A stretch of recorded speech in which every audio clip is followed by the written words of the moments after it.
մասին է, բայց սիրելի ժողովուրդ, զինվեք համբերությամբ քիչ մնաց։ Նաև պետք է համաձայնեմ պարոն Կարապետյանն էր կարծեմ իր հարցազրույցներից մեկում ասել էր, որ մեր քաղաքական ուժերի մեջ մեծ անջրպետը մի քիչ բարդ է փոխհարաբերվել այս դահլիճում, միանշանակ այդպես է։ Բայց ես ուզում եմ խոսել նրա մասին, թե ինչպես է, էլի, ընդհանրապես ատելության խոսքը ինքը տարածվում ու ռադիկալիզացիան ոնց է, սենց պրոգրես ապրում։ Տեսեք, հարգելի գործընկերներ, մեր լրագրողները սիրելի, անշլագ է, այս մեր օթյակներում, այսօր անշլագ է, գիտեք ինչի է անշլագ, գիտեք ինչ են բոլոր լրագրողները եկել, հատուկ կանգնել, կամերաներով, բաներով, որովհետև, սիրելի բարեկամներ, նրանք սպասում են, երբ է ծեծ կրտուկը սկսելու, երբ է մարդա մեկը դառնալու բոքսի տանձիկ, որ իրանք էլ ահասարսուր վերնագրերով գրեն,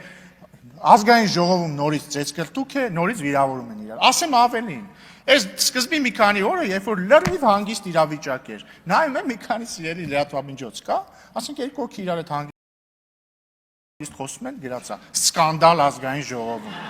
Ասենք Վարդևանյանի հետ ժպիտով խոսում են, գրել է, Վարդևանյանն ու Ռուբինյանը վիճեցին ազգային ժողովի ամբիոնում, բան։ Հա, ընդ որում, բայց ուշադրություն դարձնեք, այդ նույն լրատվամիջոցները կրկնակի բան են անում։ Նայեք, համ գրում են այս ազգային ժողովը բազարի տեղ է, այսինքն դրանք ինչ են անում, սա որ իրար հայոյում են, բայց միևնույն ժամանակ, օրինակ հերիքա, մի անգամ ընդդիմադիր խմբակցության, ասենք ղեկավարը,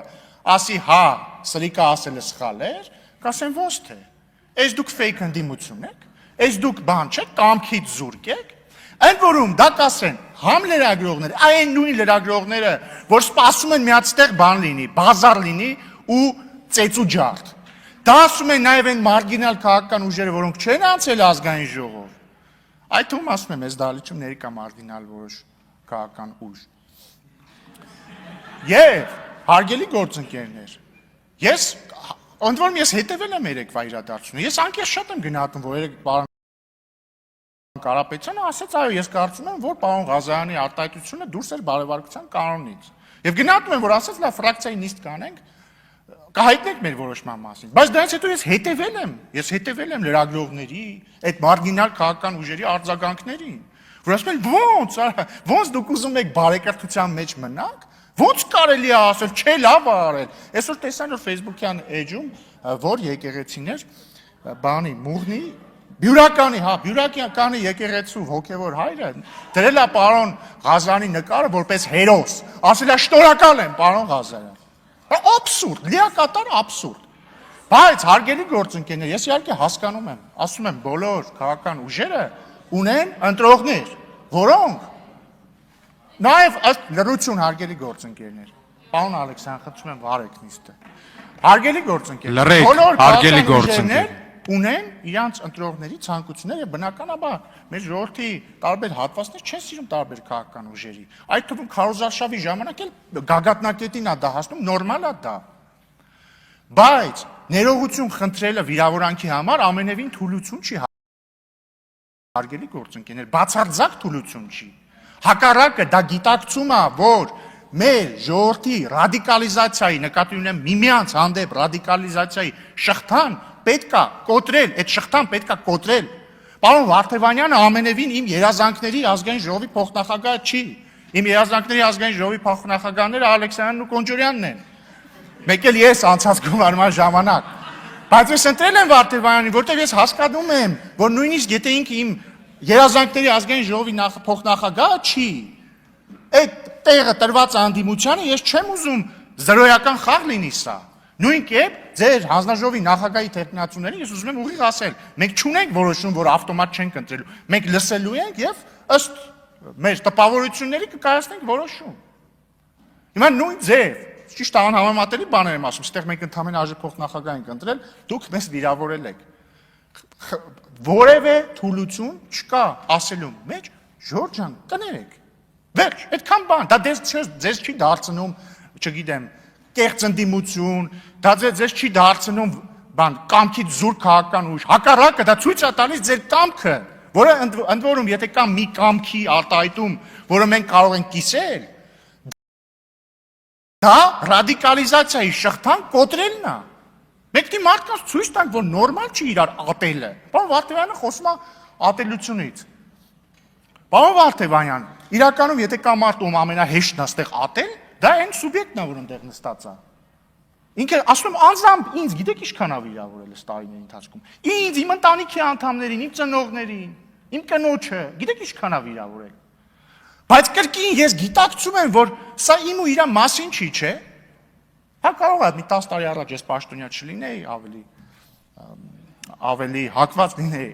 այլ կերպ վարվել, բայց ես հասկանում եմ, որ լավ, դա իմ մասին չի, մենք պետքա սա քուչա չի, սա բազար չի, սա պատերազմ չի, ինքը ամեն դեպքում հայ է, գուցե դաստիարակության պակաս ունեցող հայ է, բայց ինքը հայ է, ես չեմ ուզում իրան ատեմ։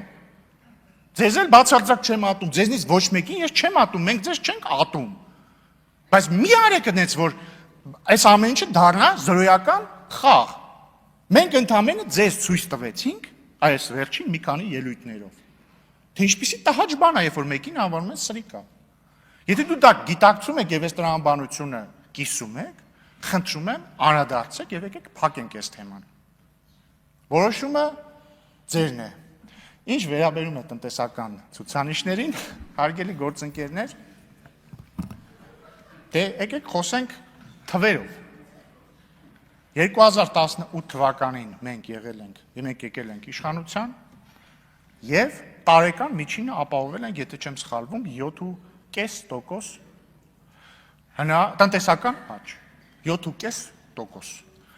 300,000 հավելյալ աշխատատեղ ենք ստեղծել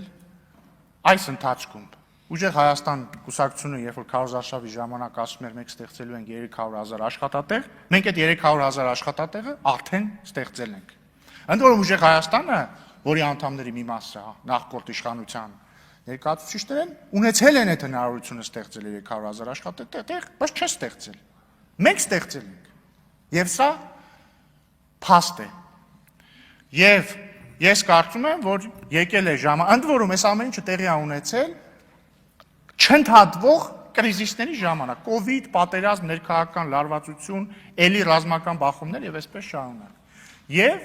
մեր ժողովուրդը պետք է իմանա, որ եկել է խաղաղ վիճակում ապրելու եւ տնտեսական բարգավաճման ժամանակը։ Մենք չափից երկար ենք արնահոսել, մտահոգվել, եղել հակամարտության մեջ, եկել է ապրելու ժամանակը։ Իհարկե կան ուժեր, որ ուրախ չեն, ասում են ովքեր են հայերը, որ նորմալ ապրեն ընդհանրապես, հանգիստ ապրեն։ Չէ, իրանք պետք է լինեն, ասենք, սեփ եւ պետք է տառապեն եւ արնահոսեն մեր աշխարհաքաղաքական ամբիցիաների համար։ Ու դրա համար էլ իրանք օրինակ որոշակի քայլերի են դիմում, որպեսզի մեր հարգարժան ընդդիմությունն էլ գա այդ քայլերից ելնող խնդիրները այստեղ բարձրաձայնի, որ խոսալու բան ունենա, բայց ես վստահ եմ, որ մեր ժողովուրդը ամեն ինչ շատ լավ գիտակցում է։ Այսքանը հարգելի գործընկերներ, ես հուսով եմ, որ մեզ կհաջողվի մեր սահմանած բարեվարկության բարձր շեմի շրջանակներում հանգուցակ